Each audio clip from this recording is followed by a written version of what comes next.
যতই ঝুঁকি আসুক উন্নয়ন অব্যাহত রাখতে হবে বললেন প্রধানমন্ত্রী। দুর্যোগে মানুষের পাশে থাকার আশ্বাস। আগামী জুনে উৎপাদনে যাচ্ছে বাঁশখালী বিদ্যুৎ কেন্দ্র। চট্টগ্রামের মদুনাঘাট পর্যন্ত সঞ্চালন লাইন প্রস্তুত।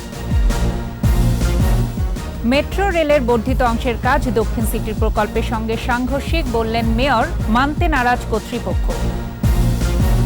মহা অষ্টমীতে এবারও ঢাকায় হয়নি কুমারী পূজা, জগতের কল্যাণ কামনায় প্রার্থনা। রেফারির পক্ষপাতিত্বে সাফ থেকে ছিটকে গেল বাংলাদেশ, নেপালের সঙ্গে ১-১ গোলে ড্র।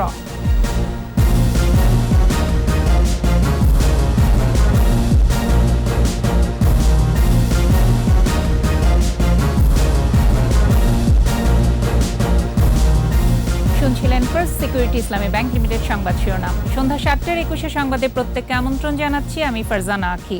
দর্শক, ২১ টেলিভিশনের সংবাদ একই সাথে সরাসরি দেখতে পাবেন আমাদের ফেসবুক পেজ www.facebook.com/2124 অনলাইনে।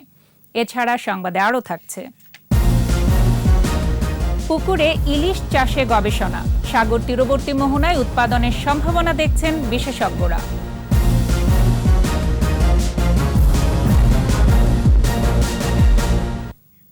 দুর্যোগে সবাইকে সতর্কতার সাথে কাজ করার আহ্বান জানিয়ে প্রধানমন্ত্রী শেখ হাসিনা বলেছেন, যতই ঝুঁকি আসুক দেশের উন্নয়ন অব্যাহত রাখতে হবে।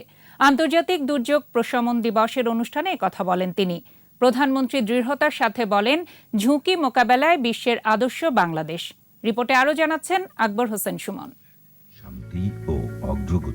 ঘূর্ণিঝড় প্রস্তুতি কর্মসূচি সিপিপি ৫০ বছরে পদার্পণ করেছে। ভৌগোলিক অবস্থান অনুযায়ী প্রাকৃতিক দুর্যোগের মুখোমুখি বাংলাদেশের বাস্তবতায় সিপিপি গঠন করেছিলেন জাতির পিতা বঙ্গবন্ধু শেখ মুজিবুর রহমান, একজন ত্রাণকর্তা। সিপিপির সুবর্ণ জয়ন্তী ও আন্তর্জাতিক দুর্যোগ প্রশমন দিবসের অনুষ্ঠানে গণভবন থেকে যুক্ত হন প্রধানমন্ত্রী শেখ হাসিনা। উদ্বোধন করেন বহুমাত্রিক দুর্যোগ ব্যবস্থাপনার নানা প্রকল্প। ভৌগোলিক পরিবেশ অনুযায়ী প্রাকৃতিক দুর্যোগের সঙ্গে লড়াইয়ে বাঙালি অভ্যস্ত বলে উল্লেখ করেন প্রধানমন্ত্রী। তবে এখন দুর্যোগ মোকাবেলায় বহুমুখী সক্ষমতার কথাও জানান তিনি। বন্যা আমাদের আসবেই, আর বন্যা আমাদেরকে পলি দেয়, জমি উর্বর করে। কাজে বন্যা আমাদেরকে নিয়ন্ত্রণ করা বা বন্যার সাথে বসবাস করার অভ্যাস আমাদের করতে হবে। কাজে বন্যার সাথে বসবাস করবার মতো মানুষ যেন ক্ষতিগ্রস্ত না হয়, সম্পদ যেন ক্ষতিগ্রস্ত না হয়, সেইভাবেই আমাদের উন্নয়ন প্রকল্প নিতে হবে এবং প্রতিটি এলাকায় আমাদের জলাধার থাকতে হবে। ৯১-এ বিএনপি সরকারের ব্যর্থতায় ঘূর্ণিঝড়ে বিপুল প্রাণহানি হয়েছিল বলে মন্তব্য করেন প্রধানমন্ত্রী। তখন বিএনপি সরকার ক্ষমতায় ছিল, তখন যে ব্যাপক ঘূর্ণিঝড় হয়ে গিয়েছিল এ সম্পর্কে সরকারের কোনো ধারণা বা প্রস্তুতি ছিল না।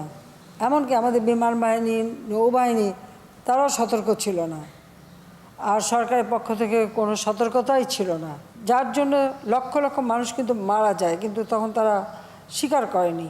যে কোনো দুর্যোগে আওয়ামী লীগ মানুষের পাশে থাকবে বলে আশ্বাস দেন বঙ্গবন্ধু কন্যা। জাতিপিতাই আমাদের শিখিয়েছিলেন সেই পদাঙ্ক অনুসরণ করে, তার ফলে বাংলাদেশ আজকে সারা বিশ্বে ঝুঁকি মোকাবেলায় একটা আদর্শ দেশ হিসেবে কিন্তু প্রতিষ্ঠা লাভ করেছে। যত ঝুঁকি আসুক কিন্তু দেশের উন্নয়ন আমাদের অব্যাহত রাখতে হবে।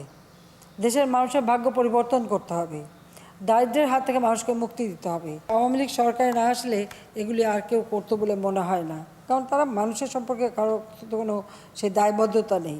আর আমাদের রাজনীতি মানুষের জন্য।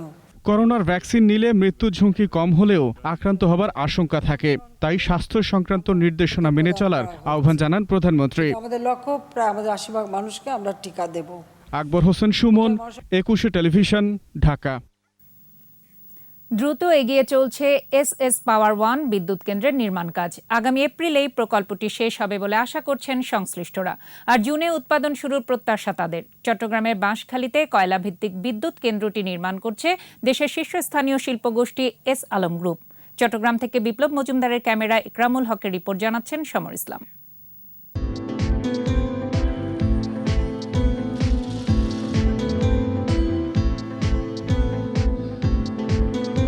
বঙ্গোপসাগরের তীরবর্তী বাঁশখালীতে গড়ে উঠছে দেশের অন্যতম বৃহৎ কয়লা ভিত্তিক বিদ্যুৎ কেন্দ্র এসএস পাওয়ার ওয়ান লিমিটেড। দেশের অন্যতম বৃহৎ শিল্পগোষ্ঠী এসালাম গ্রুপ ও চীনা প্রতিষ্ঠান সেপকো 3 যৌথ উদ্যোগে 1320 মেগাওয়াটের এই বিদ্যুৎ কেন্দ্র নির্মাণ হচ্ছে। তবে এর সিংহভাগ মালিকানা এসালাম গ্রুপের। কোনো কাজ যখন শুরু হয় তখন 3 স্তরে সেফটিকে ইনশিওর করা হয় to save the life of human beings. এরই মধ্যে 80% যন্ত্রপাতি চলে এসেছে প্রকল্প এলাকায়। চীন ছাড়াও ইউরোপের বিভিন্ন দেশ ও যুক্তরাষ্ট্র থেকে আনা হচ্ছে যন্ত্রপাতি। আগামী এপ্রিলের মধ্যে প্রকল্পটির কাজ শেষ করে জুনে উৎপাদনে যাওয়ার আশা করছেন প্রকৌশলীরা। কোভিডের করোনাকালীন সময়ের মধ্যেও আমরা আমাদের প্রকল্পের কাজ চালু রেখেছি এবং আমরা আশা করছি ইনশাআল্লাহ জুনের 30 তারিখের মধ্যে আমরা বিদ্যুৎ জাতীয় গ্রিডে দিতে পারবো। বিদ্যুৎ কেন্দ্রটির 2টি ইউনিট, প্রতিটির উৎপাদন ক্ষমতা 660 মেগাওয়াট। প্রথম ইউনিটে 78 এবং দ্বিতীয় ইউনিটের 65% যন্ত্রপাতি স্থাপনের কাজ শেষ হয়েছে। I think the progress is reasonable and the progress is okay, and we can achieve the COD before end of June 2022. এদিকে উৎপাদিত বিদ্যুৎ সরবরাহের জন্য বাঁশখালী থেকে চট্টগ্রামের মদুনাঘাট পর্যন্ত সঞ্চালন লাইনের 198টি টাওয়ার বসানো হয়েছে। মদুনাঘাট সাবস্টেশন থেকে 400 কেভি যে জাতীয় গ্রিড আছে সেই গ্রিডে আমাদের 1320 মেগাওয়াট বিদ্যুৎ সঞ্চালিত হবে। আমদানি নির্ভর কয়লায় চলবে এসএস পাওয়ার ওয়ান বিদ্যুৎ কেন্দ্র। তাই কয়লা খালাসের জন্য সাগর তীরে নির্মাণ করা হচ্ছে একটি বড় জেটি। সমর ইসলাম, 21 টেলিভিশন। মেট্রো রেলের শাপলা চত্বর থেকে কমলাপুর পর্যন্ত বর্ধিত অংশের কাজ ঢাকা দক্ষিণ সিটি প্রকল্পের সাথে সাংঘর্ষিক। এলাকা পরিদর্শনে গিয়ে মেয়র শেখ ফজলে নূর তাপস বলেন, এর ফলে জলাবদ্ধতা নিরসন বাধাগ্রস্ত হবে। তবে মেট্রো রেল কর্তৃপক্ষের দাবি, পানি নিষ্কাশনে কোনো সমস্যা হবে না। মাহমুদ হাসানের রিপোর্ট।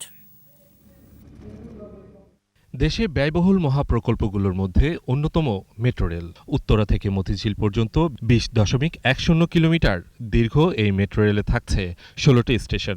শেষ হয়েছে 4টি স্টেশনের কাজ। এরই মধ্যে হাতে নেওয়া হয়েছে মতিঝিল থেকে কমলাপুর পর্যন্ত মেট্রো রেল বর্ধিত করার কাজ। আর নতুন এই প্রকল্প সিটি কর্পোরেশনের পানি নিষ্কাশন ব্যবস্থার সাথে সাংঘর্ষিক বলে মন্তব্য করেছেন দক্ষিণ সিটির mayor barrister Sheikh Fazle Noor Taposh. Metro rail আপনারা জানেন যেটা মতিঝিল শাপলা চত্বর পর্যন্ত আসছে, এটা এখন বর্ধিত করে কমলাপুর স্টেশন পর্যন্ত আনবে। ওনারা বলেছিল যে আমরা যে নর্দমা করছি সেই নর্দমায় তাদের সাথে সাংঘর্ষিক হবে না, কিন্তু আজকে যখন তারা সরেজমিন আসলো তখন দেখলো যে সাংঘর্ষিক হচ্ছে। তো সুতরাং ঘরে বসে নকশা করে তাহলে সেটা কোনোভাবেই গ্রহণযোগ্য না। সকালে কমলাপুরে জলাবদ্ধতা নিরসনে সিটি কর্পোরেশনের প্রকল্পের কাজ পরিদর্শনে এসে দক্ষিণ সিটির মেয়র বলেন, যে কোনো পরিকল্পনা সিটি কর্পোরেশনের সাথে সমন্বয় করে করতে হবে। ঢাকাবাসীকে জলাবদ্ধতায় রেখে আমরা উপর দিয়ে শুধু কাজ করলে তো আর হবে না, এটাকে একটি সামগ্রিক, যেটাকে বলে হোলিস্টিক অ্যাপ্রোচে যেতে হবে, সকলের সাথে সমন্বয় করে। তবে মেট্রো রেল কর্তৃপক্ষ বলছে ভিন্ন কথা। তারা জানান, সিটি কর্পোরেশনের রাস্তা বুঝে পেলে লেআউট তৈরি করা হবে, লেআউটে সমন্বয় করা হবে সকল কিছুর। রাস্তা কিন্তু এখন আমরা পাই নাই, রাস্তা হ্যান্ডওভার করে নাই, সিটি কর্পোরেশন করবে, প্রসেস হচ্ছে।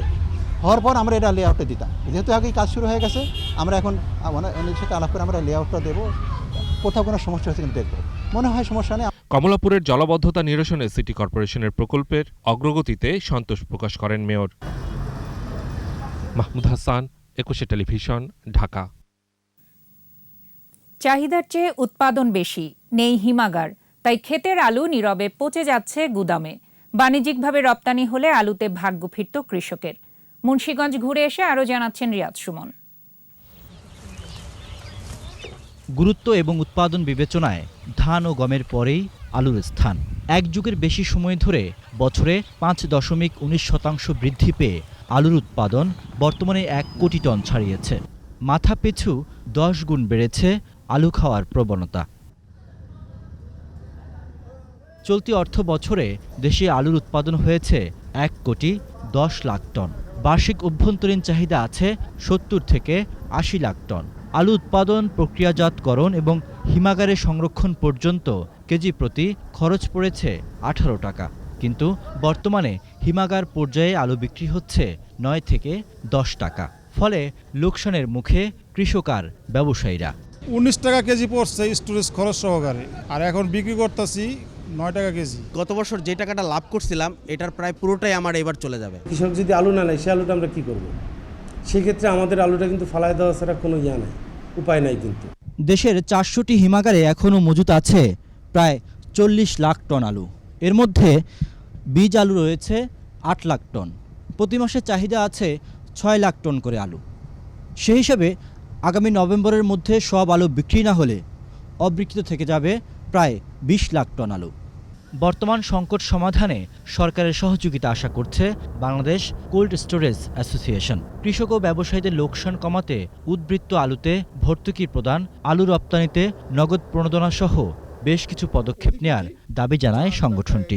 ব্যাংক থেকে যে লোন নিয়ে কি হিমাগার মালিকরা কৃষকদেরকে লোন দিয়েছেন, ব্যবসায়ীদেরকে লোন দিয়েছেন, কোলস্টের মালিকরা আলু ক্রয় করেছেন, এই যে টাকাটা ফেরত আসছে না, এতে কোলস্টের মালিকরা ঋণখেলাপিতে পরিণত হবেন এবং তারা দেউলিয়া হবেন। দেশের চাহিদা মিটিয়ে প্রতি বছর প্রচুর পরিমাণে আলু উদ্বৃত্ত থাকলেও এ থেকে কৃষক ও দেশের অর্থনীতি কাঙ্ক্ষিত সুফল পাচ্ছে না।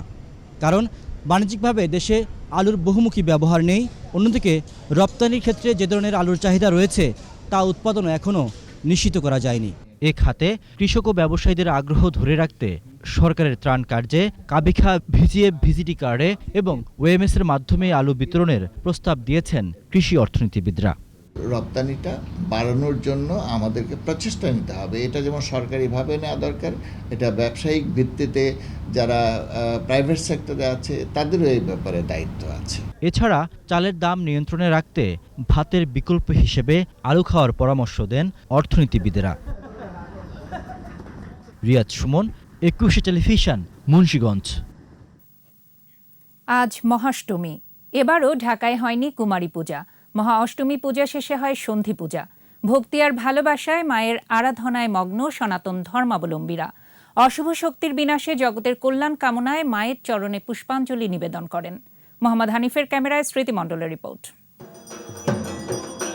মহাষ্টমীর পুণ্যলগ্নে মন্দির মণ্ডপে বাজছে ঢাকের বাদ্য, কাঁসার ঘণ্টা আর শঙ্খের মঙ্গলধ্বনি। সকালে ধর্মীয় আচার ও বিধি অনুযায়ী হয় দুর্গতি নাশিনীর অষ্টমাদি কল্পারম্ভ ও অষ্টমী বিহিত পূজা। ফুল, জল, বিল্লপত্র সহ নানা উপচারে মায়ের কাছে ভক্তি নিবেদন করেন ভক্তরা। দেশের মঙ্গল, আমাদের ফ্যামিলির মঙ্গল, সবার মঙ্গলের জন্যই আজকের এই পূজায় আমরা প্রার্থনা করি।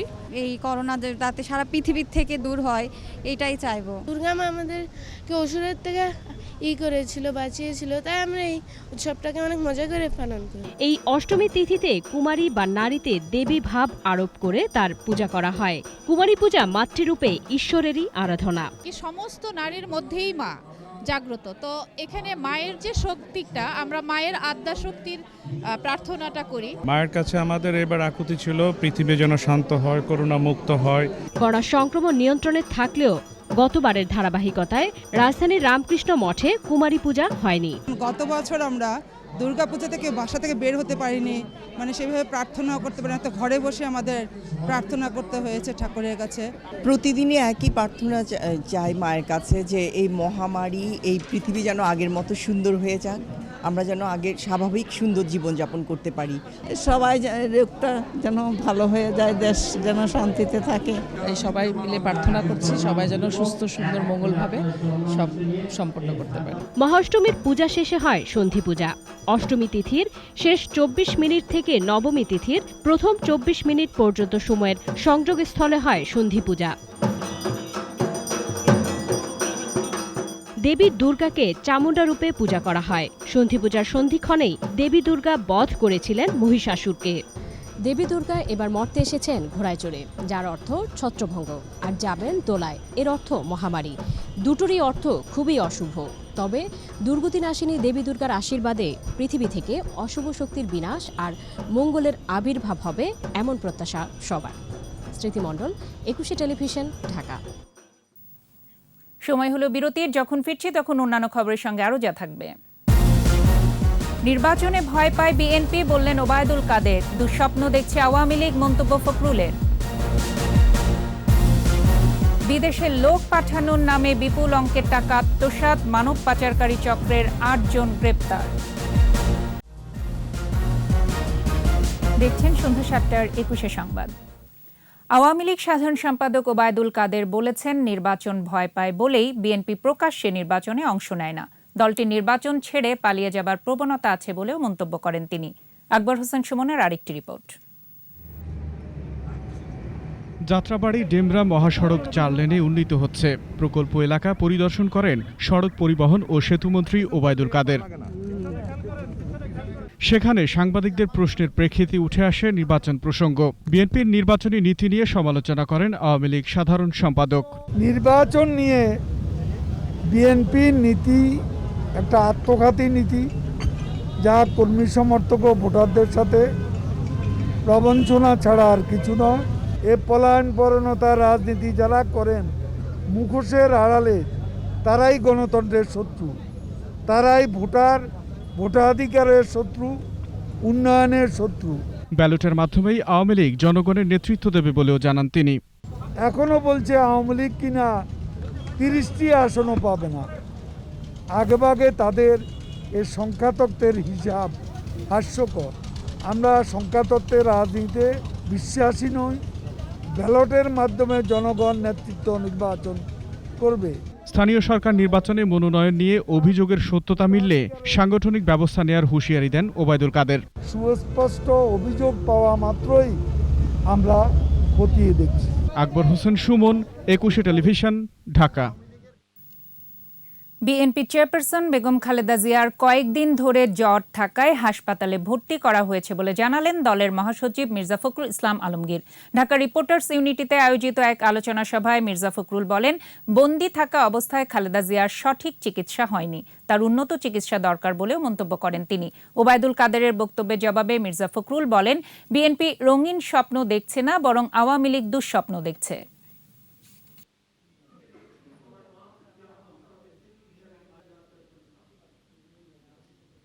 তাকে হাসপাতালে নিতে হয়েছে। তিনি কয়েকদিন ধরে তার জ্বর, অল্প অল্প জ্বর আসছিল, লো ফিভার ছিল। তো ডাক্তার, তার যে ব্যক্তিগত যারা চিকিৎসক আছেন, তারা দেখেছেন যে তার যেহেতু হাসপাতাল থেকে বের হওয়ার পরে তার আর কোনো এক্সামিনেশন হয়নি, টেস্ট হয়নি, পরীক্ষা নিরীক্ষাগুলো করা হয়নি, সুতরাং তাকে হাসপাতালে নিয়ে গিয়েই আপনার এই পরীক্ষা নিরীক্ষাগুলো করে তার ট্রিটমেন্টটা তার ব্যবস্থা নিতে চাই। আমরা কি রঙিন খ্বাব দেখছি, আর আপনারা কি দেখছেন? আপনারা দেখছেন নাইটমেয়ার, দুঃস্বপ্ন, প্রতি মুহূর্তে দুঃস্বপ্ন দেখছেন। জয়লাভের নিশ্চয়তা দিতে পারলেই বিএনপির কাছে নির্বাচন কমিশন নিরপেক্ষ হবে বলে জানিয়েছেন তথ্যমন্ত্রী হাসান মাহমুদ। রাজধানীর অফিসার্স ক্লাবে নতুন একটি জাতীয় দৈনিক পত্রিকার উদ্বোধনী অনুষ্ঠানে একথা বলেন তিনি। মন্ত্রী বলেন, বিএনপি এখন একটি জনবিচ্ছিন্ন দল, তাই নির্বাচনের উপর আস্থা হারিয়ে ফেলেছে। বিএনপি চেয়ারপারসন বেগম খালেদা জিয়ার সুচিকিৎসা দেশেই সম্ভব বলেও উল্লেখ করেন তথ্যমন্ত্রী।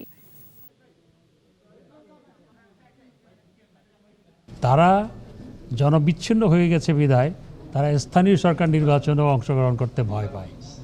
স্থানীয় সরকার নির্বাচনেও তারা নাই। আসলে যেই সমস্ত দল জনবিচ্ছিন্ন হয়ে যায় তারাই ভোট বর্জন করে। করোনা প্রসঙ্গ। দেশে করোনা পরীক্ষার সংখ্যা ছাড়িয়েছে 1 কোটি।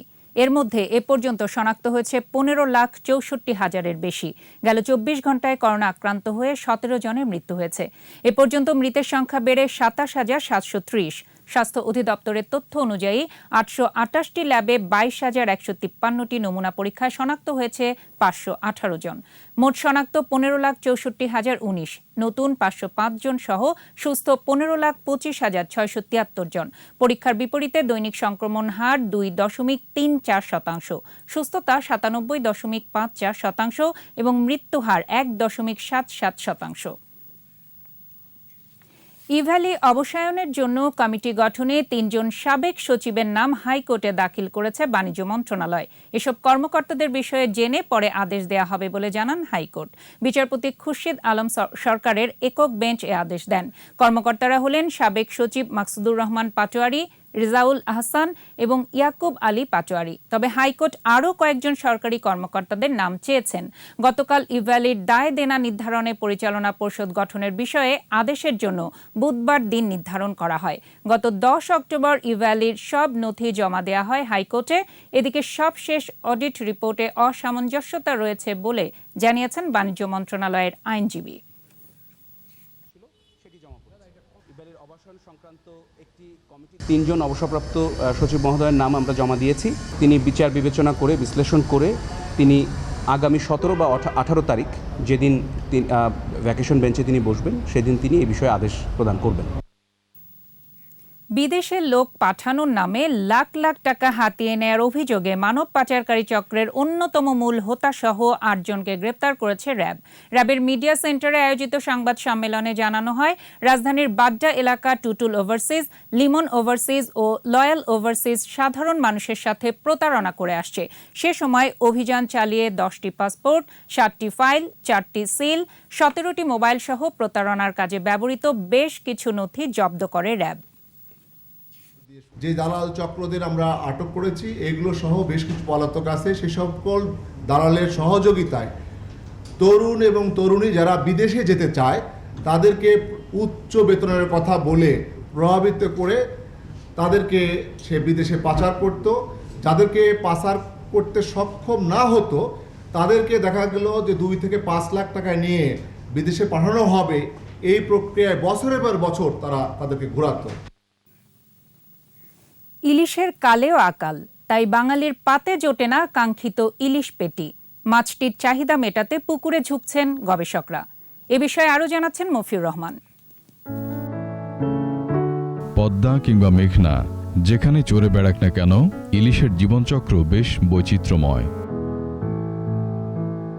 জন্ম নদীতে আর বেড়ে ওঠা সাগরে, ডিম দেওয়ার কালে আবার ফিরে আসে শৈশব কাটানো সেই নদীতে।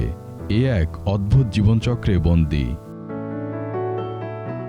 বিশেষজ্ঞরা বলছেন, নদীর পানি দূষিত হলে, সাগর থেকে উঠে আসার মুখে চর থাকলে কিংবা জাল দিয়ে আটকে মাছ আহরণ করলে ইলিশ তার গতিপথ বদল করে। যে মাছটা পরিপূর্ণতা পেয়ে এদেশে ডিম পাড়ার সুযোগ নিয়ে আসবে, সেই সুযোগটা যদি আমরা বন্ধ করে দিই এবং সেই মাছটা যদি মাইগ্রেশন করে অন্য কোনো দেশে চলে যায় এবং সেখানে যদি তার ডিমটা ছেড়ে দেয়, তাহলে ওই যে বাচ্চাটা জন্ম নেবে সে কিন্তু ওইটাকে চিনবে। এটা তাদের ধর্ম। অর্থাৎ এই যে আমরা হারাবো, বাচ্চাটাকে হারাবো, এভাবে যদি অসংখ্যবার যদি আমরা হারাতে থাকি তাহলে কিন্তু এই প্রবলেমটা দেখা দেবে। যে সকল ইলিশ জন্মের পর নদী ছেড়ে সাগরে যেতে পারেনি তাদের আকার বৃদ্ধি হয়নি, আর তাই ছোট আকারের ইলিশে ডিম পাওয়া যাচ্ছে বলেও জানান তিনি। সব বাচ্চাই যে জাটকাহে সাগরে ফিরে যাবে তাও না। জন্ম থেকেই যারা দুর্বলতার মধ্য দিয়ে আছে তারা নদীতেই থেকে যায়, তারা হয়তো সাগর পর্যন্ত আর গেলই না। রোদ ভালো হয়নি, বড় হয়নি, কিন্তু তাদেরও তো একটা বয়ঃপ্রাপ্তিতে পেটে ডিম আসতে পারে। পুকুরে ইলিশের চাষ নিয়ে বিভিন্ন দেশে গবেষণা চলছে। ইলিশের কাছাকাছি প্রজাতি চন্দনা ইলিশ নিয়ে গবেষণায় নেমেছে মালয়েশিয়া। আর প্রায় অভিন্ন জীবনচক্রের মাছ স্যামন পুকুরে চাষ করে ইতোমধ্যে সাফল্য এসেছে। স্যামন মাছ এমন একটি মাছ, তারা সাগরে বাস করে এবং তারা যখন প্রজননক্ষম হয়, বয়স্ক হয়, তখন তারা চলে আসে নদীতে। পুকুরে পরীক্ষামূলকভাবে ইলিশ চাষ করে কিছুটা সাফল্য এসেছিল দাবি করেন তিনি। স্যামন যদি চাষ করা সম্ভব হয়, ইলিশও চাষ করা সম্ভব। এর জন্য লবণাক্ততার দরকার হয়। কোস্টাল বা সাগর মোহনার যে জেলাগুলি রয়েছে সেই জেলার অধিকতর লবণাক্ত পুকুরগুলিতে ইলিশ চাষ করা সম্ভব। গবেষণা সফল হলে সাগর তীরবর্তী নদী, পুকুর ও মোহনায় খাঁচা করে ইলিশ চাষ সম্ভব, এমন আশাও করেন তিনি। মফিউর রহমান, একুশে টেলিভিশন, ঢাকা। আমাদের বিশেষ আয়োজন আমার বাংলা।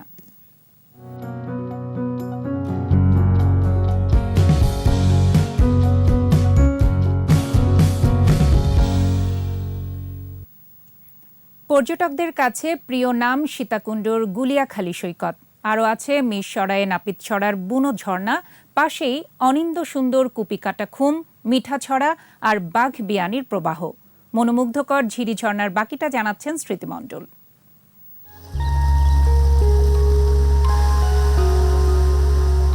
বৈচিত্র্যে ভরা নাপিতাছড়ার প্রবাহ, সবুজে ঘেরা ঝিরি পথের এই প্রবাহ পর্যটকদের কাছে অপার এক আকর্ষণ।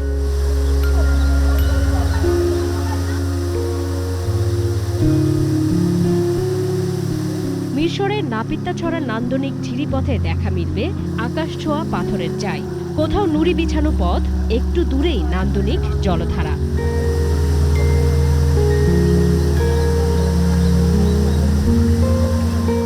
প্রথমেই দেখা মিলবে কুপি কাটা ঘুমের।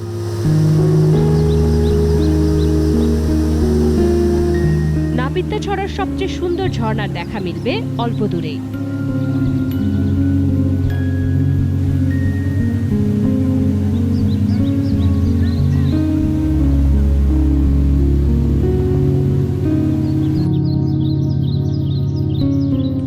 বাঘবিয়ানি নামের ঝর্ণার সৌন্দর্য কোনো অংশে যেন কম নয়।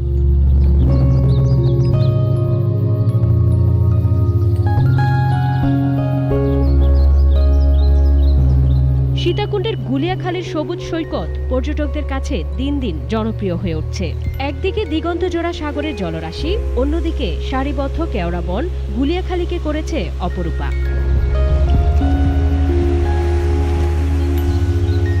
স্মৃতি মণ্ডল, 21 টেলিভিশন, চট্টগ্রাম। আবারও বিরতি। যখন ফিরছি তখন অন্যান্য খবরের সঙ্গে আরও যা থাকবে। সবখানে ছড়িয়ে পড়ছে মাদক, বললেন স্বরাষ্ট্রমন্ত্রী। শিক্ষক অভিভাবকদের সতর্ক হওয়ার আহ্বান। সন্ধ্যা 7টার 21 সংবাদে আবারও আমন্ত্রণ। মাদকের চাহিদা সরবরাহ বন্ধে শিক্ষক অভিভাবক সবাইকে সোচ্চার হওয়ার আহ্বান জানিয়েছেন স্বরাষ্ট্রমন্ত্রী আসাদুজ্জামান খান কামাল। রাজধানীর ইস্পাহানি স্কুল অ্যান্ড কলেজে নিজ নামে করা ভবনের উদ্বোধন শেষে মন্ত্রী আরও বলেন, সর্বনাশা মাদক ছড়িয়ে পড়ছে সবখানে। মাদকের ভয়াবহতা থেকে শিক্ষার্থীদের রক্ষা করতে সবাই মিলে কাজ করতে হবে। শেখ হাসিনার নেতৃত্বে দেশ এগিয়ে যাচ্ছে উল্লেখ করে মন্ত্রী বলেন, সরকার শিক্ষা বান্ধব। আমরা মাদক তৈরি করি না, কিন্তু বিভিন্ন জায়গা থেকে আমাদের দেশে মাদক চলে আসছে। আমরা কঠোর থেকে কঠোরতর হলেও আমরা দেখছি আমাদের বোধহয় আরও কাজ করতে হবে। সেই জন্যই আমরা এই ডিমান্ড হ্রাস, আমরা কথাটা বলি ডিমান্ড হ্রাস, সাপ্লাই হ্রাস এবং হার্ম হ্রাস। ডিমান্ড হ্রাসের জন্য আপনাদেরকে কাজ করতে হবে। এটার যে ভয়ঙ্কর পরিণতি কী হবে সেটা সম্বন্ধে আমাদের নতুন প্রজন্মকে জানাতে হবে। মুন্সিগঞ্জের শিমুলিয়া বাংলা বাজার রুটে 3 দিন ধরে ফেরি চলাচল বন্ধ থাকায় পাটুরিয়া দৌলদিয়া রুটে যানজট সৃষ্টি হয়েছে। চাপ বেড়ে যাওয়ায় পারাপারের অপেক্ষায় কয়েকশো গাড়ি। যাত্রীবাহী বাস ও ছোট গাড়িও রয়েছে পারাপারের অপেক্ষায়। বিআইডব্লিউটিসি জানায়, আজ 19টি ফেরি দিয়ে যানবাহন পারাপার করা হচ্ছে। অগ্রাধিকার ভিত্তিতে পার করা হচ্ছে যাত্রীবাহী যানবাহন। পাটুরিয়া ঘাট এলাকায় নাব্যতা সংকট থাকায় ড্রেজিং চলছে, তবে ফেরি চলাচল স্বাভাবিক রয়েছে।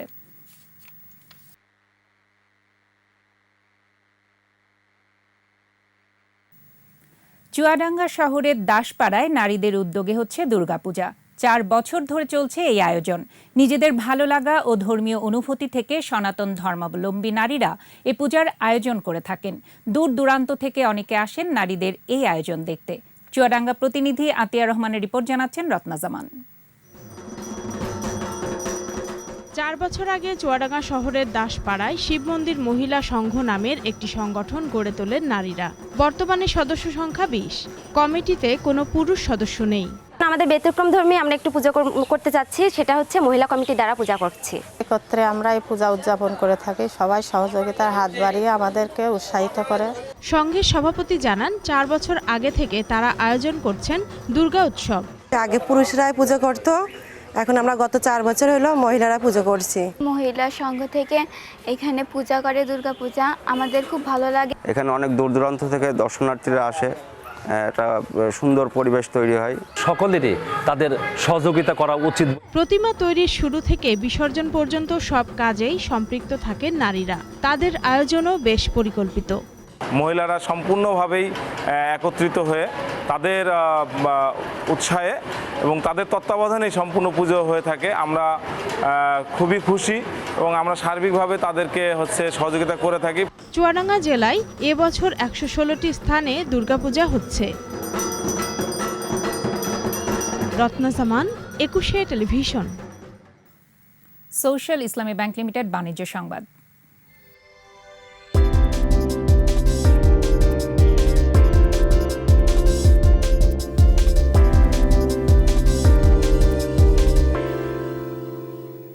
বড় দরপতন হয়েছে দেশের পুঁজিবাজারে। বুধবার ডিএসইতে লেনদেন হওয়া 276টি প্রতিষ্ঠানের মধ্যে দর বেড়েছে 106টির, কমেছে 241টির, আর অপরিবর্তিত ছিল 29টির দর। ডিএসইর প্রধান সূচক ডিএসই এক্স 65 পয়েন্ট কমে নেমে আসে 7248 পয়েন্টে। আর দিন শেষে ডিএসইতে লেনদেনের পরিমাণ দাঁড়ায় 1952 কোটি 99 লাখ টাকা। সূচক কমেছে অপর স্টক এক্সচেঞ্জ সিএসইতেও। লেনদেন হয়েছে 61 কোটি 50 লাখ টাকার শেয়ার ও মিউচুয়াল ফান্ড। 3 শতাধিক শাটলার নিয়ে শুরু হলো শেখ রাসেল জাতীয় অনূর্ধ্ব-19 ব্যাডমিন্টন প্রতিযোগিতা। শহীদ তাইজউদ্দিন ইনডোর স্টেডিয়ামের প্রতিযোগিতার উদ্বোধন করেন শিল্পমন্ত্রী নুরুল মজিদ মাহমুদ হুমায়ুন। এ সময় উপস্থিত ছিলেন ফেডারেশনের সভাপতি ডক্টর আব্দুল মালেক, শেখ রাসেল জাতীয় শিশু কিশোর পরিষদের মহাসচিব KM শহীদুল্লাহ ও বাংলাদেশ অলিম্পিক অ্যাসোসিয়েশনের উপ মহাসচিব আশিকুর রহমান মিকু। 4 দিনের এই প্রতিযোগিতায় ছেলেদের এককে 134 জন, ডাবলসে 75 জন, মেয়েদের এককে 25 জন ও ডাবলসে 15 জন শাটলার অংশ নিচ্ছেন।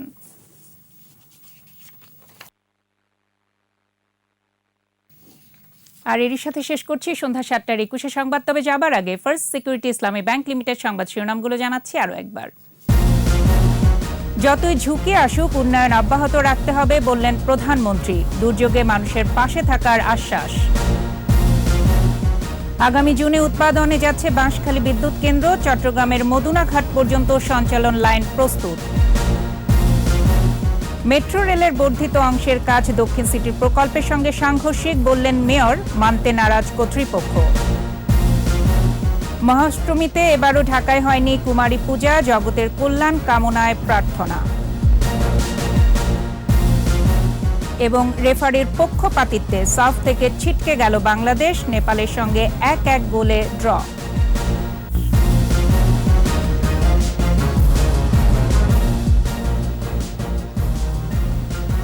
সর্বশেষ খবর জানতে ডায়াল করুন 2021 নম্বরে আর ভিজিট করুন 21-tv.com এই ওয়েবসাইটে। এছাড়া ফেসবুকে লগ ইন করতে পারেন facebook.com/2124 অনলাইনে। পরবর্তী সংবাদ রাত 9টায় দেখার আমন্ত্রণ রইল। স্বাস্থ্যবিধি মেনে চলুন, সুস্থ থাকুন, 21-এর সাথেই থাকুন।